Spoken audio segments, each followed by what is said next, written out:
Cerco sempre di condividere l'ampiezza di questo progetto, mi rendo conto che non è facile mai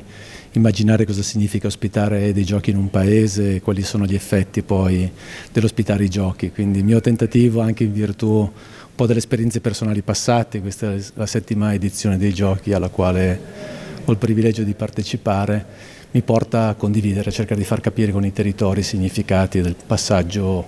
di un progetto giochi in un territorio. I valori sono enormi, intanto dobbiamo ricordarci che i giochi danno visibilità su circa quasi 3 miliardi di persone, quindi solo in termini di comunicazione l'effetto è dirompente a livello globale, questo porta sempre degli effetti importanti in termini di flussi turistici,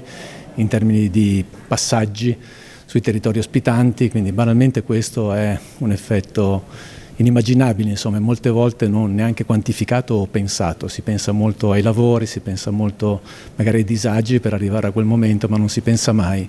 che questo è un momento di promozione globale di un territorio, di un paese nel nostro caso. Il sogno è di celebrare il mondo al meglio, perché di questo stiamo parlando di sport, stiamo parlando di qualcosa che attraverso gli atleti celebra il mondo e quindi che questo avvenga nel migliore dei modi, con la migliore ospitalità italiana, celebrando la nostra identità di paese. Posso parlare per quanto mi riguarda, quindi per la parte marketing, coinvolgimento, devo dire che c'è un grandissimo entusiasmo, la volontà di fare, il progetto è molto ambizioso, stiamo chiudendo accordi importanti, ricordiamo che gli accordi non sono pubblicitari, ma sono proprio realtà aziendali che rendono